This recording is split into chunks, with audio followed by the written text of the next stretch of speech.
On behalf of Lowry English Church, we extend a very warm welcome to all our online believers joining us for this evening worship. In order to start the evening worship, let's sing a few choruses. For the first song, let's sing In the Name of Jesus.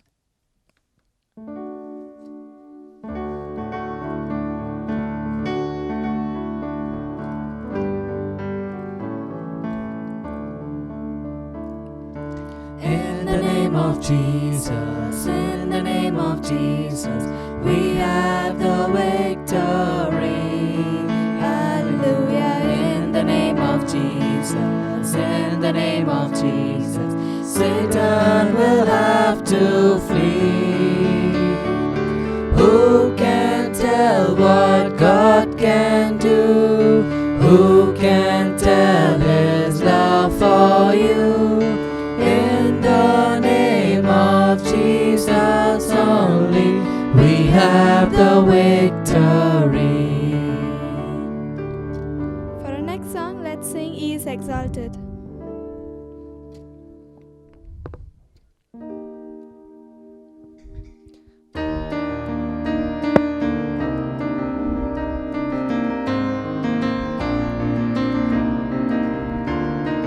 He is exalted, for He is exalted on high. I will praise Him. He is exalted, forever exalted on high. I will praise His name. He is the Lord, forever His truth shall reign. Heaven and earth rejoice in His holy name. He is exalted, the King is exalted on high.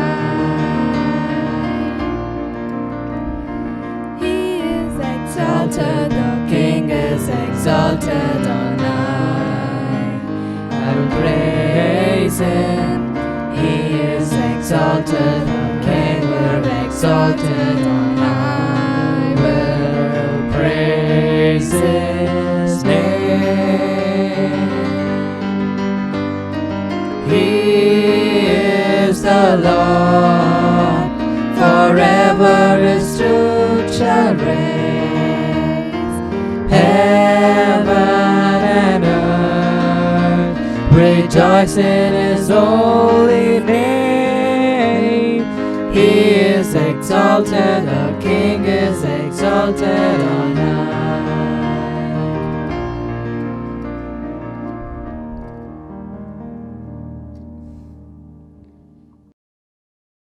For our next song, let's sing I've Got Peace Like a River.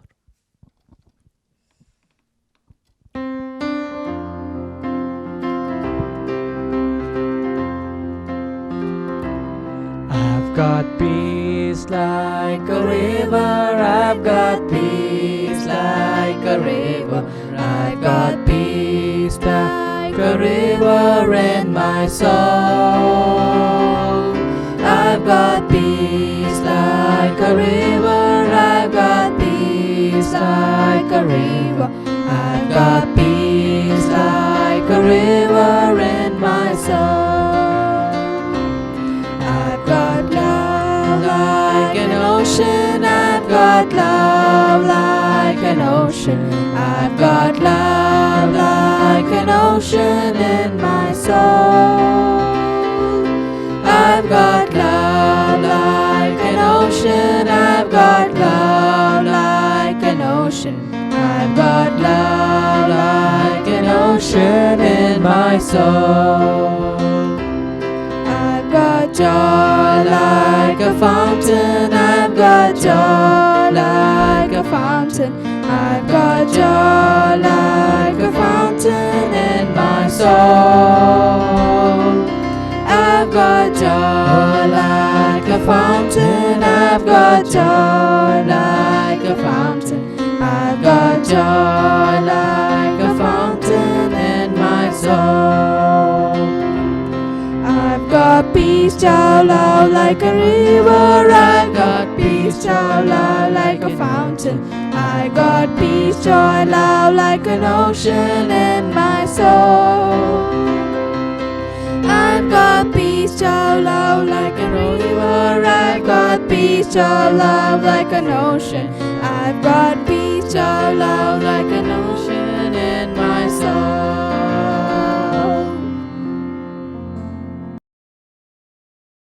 Hello and greetings to you in the name of our Lord and Savior Jesus Christ. My dear brothers and sisters, I hope and pray that wherever you are safe and well by the grace of our Heavenly Father. These are troubled times that we are living in. There is a lot of anxiety, worry and fear amongst us and in the world. We are all confused and scared and troubled and at times frightened looking at the situation that is around us. We are currently in the midst of a global pandemic. The world is in chaos. We are in desperate need of answers and we are in desperate need of hope. We are in desperate need to know the truth of why these things are happening all around us. We all are seeking truth for a frightened world. In times like this, when people are scared and in fear, there will be many who will try to create more confusion and more panic by giving out false messages or false truth. There will be many false prophets who, on the pretext of giving out truth or reaching out to people, will start preaching that the world is going to end and everything will cease to exist. This talks definitely makes us feel more lonely and more afraid. But nothing would make a man more lonely or more afraid than a man who thinks there is no God. Nothing would be more fear in our minds to think that everything that is happening around and when our world is falling around, God is in there. Let me share a story with you about a man named Don Harold. Don Harold was a humorist, a cartoonist, a writer, and his daughter tells us about a story that happened in his life that made such a big impact that it completely changed his outlook towards life. Now, he was taking a short train journey from Bloomfield, Indiana to Indiana University at Bloomington. He was traveling from a place where he had a Calvinist religious upbringing to a place where Darwinism was being taught. Now, once he reached that particular place and hearing about the theory of the origin of species, his outlook of life completely changed of what he learned from his childhood. His idea of an orderly heaven was completely demolished and he started roaming around the streets, losing his sanity, thinking about how all this could happen and what is the truth, and questioning himself and questioning his beliefs. Then he decided that he could no longer continue like this. He could no longer roam across the streets thinking and questioning life. He decided that if he could do something or one thing that he truly loved, then he can retain some sort of sanity in his life. And he decided that the one thing that he loved as a writer was to sharpen pencils. He said that he loved the feel of sharpening the pencils and writing with it. And he used to spend half of his night sharpening pencils itself just to maintain his sanity. Now we have to ask these questions to ourselves. Do we give up hope when things are falling around us? Do we decide that there is no God, no Savior, and no one listening to us when we do not have questions when we do not have answers for certain important questions in our life? Or do we have to roam the streets or sharpen our pencils to keep our sanity when things are falling apart around us? Jesus knew that we are a frightened generation. And this is what he said in the book of Luke chapter 12 verse 26 and 27. Man's heart failing them for fear and for looking towards those things which are coming on the earth. For the power of heaven shall be shaken, and then shall they see the Son of Man coming in a cloud with power and great glory. Man's heart is failing not because of lack of exercise or anything as such, but failing because of the expectation and the terror of anticipating of what's happening next or what's happening currently. As Christians, we must remember that at times like despair, we have something that we can count on. We have something that we can hold on to, and that something is the Holy Book of Bible. The Holy Bible is filled with hope, filled with answers and truth in these difficult times. But sometimes we don't understand the Bible completely, or sometimes we don't make attempts to understand the Bible completely. When we ask to read the Bible or to ask someone which books of the Bible you understand more clearly, usually most of us would say that we understand the first four books of the New Testament. The four Gospels are easier. But the rest of the Bible is difficult to understand. Or we may say that, the Old Testament is difficult of all because some would say that it is filled with genealogy about the olden times, or some would say it's full of instructions itself. And some would also dare to say that it's not relevant because it's not applicable for our times. So how should we study the Bible? Or how should we read the Bible? Or how should we find the truth in the Bible? As Christians, we should know ourselves of the Bible. We should know that what the truths hidden in the Bible, and we should learn on how we can understand what Christ is saying to us through the Holy Book. Now, there is a better way on how we can discover what the Bible is teaching to us on a particular subject, and this better way was demonstrated by Christ himself. On his day of resurrection, Christ appeared to two of his followers on the way to Emmaus, where he was discussing about them on the Bible itself. Now, Christ wanted to show these two followers that he claimed who he was and that he was the Messiah. So how did he go about it? Luke chapter 24 verse 27 says, "And beginning at Moses and all the prophets, he expounded to them in all the scriptures the things concerning himself." Now, this method of study was not something new by Jesus. We did find the same thing in the Old Testament as well, in the book of Isaiah chapter 28 verse 9 and 10. "Whom will he teach knowledge, and whom will he make to understand the message? Those just weaned from milk, those just drawn from the breast. For precept be upon precept, precept upon precept, line upon line, line upon line, here a little, there a little." And the safest way to study the Bible and to understand its truth is to let the Bible explain it itself. Now, God tells us that the way to understand his message is to bring together, as far as possible, what various writers of the Bible have to say about a particular topic. So if you want to know what the Bible teaches about baptism, about the second coming of Christ, or about death itself, we need to see what Jesus said and what all the other Bible writers said to know about the truth. Now let's assume here, or let me give you an example about how we need to understand this, or why this is different. Let's assume there are three different people looking at one particular pillar from three different places, or from three different locations. Now, each of this particular person standing and looking at the pillar will have a different thing to see on what is beyond that particular pillar. One person can see probably a chair beyond a pillar, or the other person would see probably a plant, and the third person would see probably a lamp that is beyond the pillar. But they are all looking towards one particular thing, looking at that particular pillar, but they could see something that is beyond that pillar from where they are standing. Now, who is to say that one is right and one is wrong? From their own perspective, or from their own point of view, each of them are correct. Now, let us compare this example on how we study with the Bible. Let's imagine the pillar is a Bible text, and the three different persons are three devout Christians from three different denominations. One is a Roman Catholic, one is a Baptist, and one is an Adventist. Now, this three group of people, or these three individuals, are looking at a particular Bible text. They're reading the same scripture, but they're interpreting or understanding this particular message from a different point of view, based on their backgrounds and based on the belief and based on what they were taught and how they were brought up. Now, God doesn't want us to study and understand the Bible based on our denominational background or our beliefs. God wants us to keep all our belief aside and learn and study the Bible for what it is. And he wants us to let the Bible explain what the message is in it. Now, Christ said in John chapter 7 verse 17, "If anyone wills to do his will, he shall know concerning the doctrine whether it is from God or whether I speak on my own authority." Now, this is Christ's promise to us, that if you want to know his will and to do his will, you will not be misled, and you will understand and recognize the truth from the Bible itself.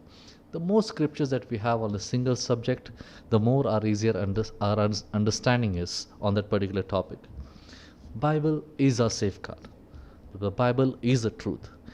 It is the truth that we need to know to prepare ourselves for what is ahead. Noah preached for 120 years in his time to tell the people of his generation or his time about the great flood. John the Baptist prepared the way in his lifetime for Jesus, and he preached about repenting and confessing the sins. So in the current times that we live in, who are we going to look unto, or are we going to wait for someone to come and preach and tell us what is right so that we can prepare ourselves? God does have a message for us at these end times, but we do not have time, or are we waiting for a certain prophet to come and give a message to us, or for a priest to pray for us, or to intercede on behalf of us to God? Bible has a special message, and it is God's call for us in the last day. Now let us see what is that special message that Bible has for us. God's message for us is in Revelations chapter 14 verse 6 and 7. Then I saw another angel flying in the midst of heaven, having the everlasting gospel to preach to those who dwell on the earth, to every nation, tribe, tongue, and people, saying with a loud voice, Fear God and give glory to him, for the hour of his judgment has come, and worship him who hath made heaven and earth, the seas and springs of water.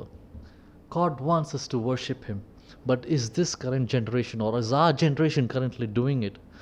Are we truly and religiously worshipping God, or are we finding reasons and excuse to identify or to say that God does not exist just because of things that is happening around us? In verse 8, we find the second angel's message. And there followed another angel, saying, Babylon is fallen that great city, because she made all nations drink of the wine of the wrath of her fornication. Babylon is a symbol of false worship, and the angel is saying that it has become correct. The third angel's message is also a warning against those who have anything to do with false worship.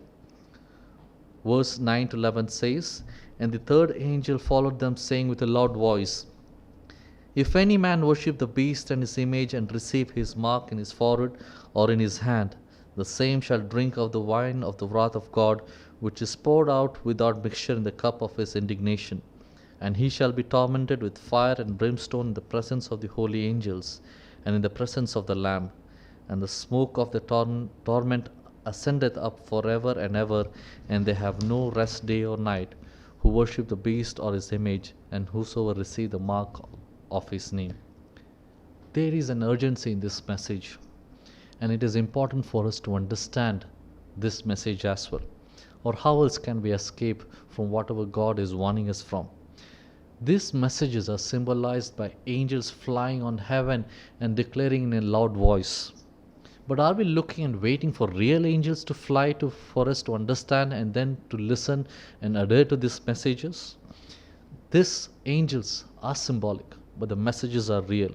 So who's going to deliver this message for us?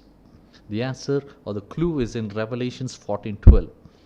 Here is the patience of the saints. Here are they that keep the commandments of God and the faith of Jesus. These messages will be delivered by God's people in the last days. People who keep the commandment and who have faith in the Lord and Savior Jesus. When these messages will be finally delivered, then verse 14 to 15 says, And I looked, and behold a white cloud, and upon the cloud sat like unto the Son of Man, having on his head a golden crown, and in his hand a sharp sickle. And another angel came out of the temple, crying with a loud voice to him that sat on the cloud, Thrust in thy sickle and reap, for the time is come for thee to reap, for the harvest of the earth is ripe. The second coming of Christ is a glorious and a marvelous ending and a hope for every Christian. This is when the heaven and the earth declare that Christ is coming, Christ has come. How we react upon the second coming of Christ, or when we see our Lord and Savior in the clouds of heaven, depends on how our relationship is with Jesus. Now, this is the everlasting gospel. This is a truth for the current times. We are not supposed to be scared of God, but we are supposed to fear Him by giving Him reverence, by honoring Him, worshipping Him, and by doing His will. This message, the three angels' message, is so urgent and so important that it is necessary for every man, every nation, every tribe, every tongue to hear about this particular message. This message is also important because the hour of God's judgment has come. The records of every man and woman are being reviewed, and their destinies are being decided. We are in the end times right now. We need to hold on to this particular truth and every single truth in the Bible as well. We need to carry out instructions of God, and we need to play our part in carrying out God's command to every nation, tribe, and people. Let us take this important step to prepare ourselves and meet Him. And let us study the Bible more diligently and more reverently, because now there isn't much time left for the second coming of our Lord and Savior. Thank you. Let us pray. Gracious, loving Heavenly Father in heaven, we give glory and praises to your name, O Lord. Father in heaven, we know that we are living in the last times. We are living in the end of the world, Heavenly Father, and we know that the second coming of Christ is soon. Help us to understand, Lord, about the truths in the Bible, and help us to read and adhere to every instruction in the Bible as well, O Lord, so that we can prepare ourselves. And when Jesus comes and takes us, O Lord, help us to know and realize that we have done our part in this world by spreading all the gospel across the entire world, O Lord. Thank you, Heavenly Father, for being with us in this troubled time, and we ask Thee for your mercy to be with us always. In the name of our Lord and Savior, I say this prayer. Amen.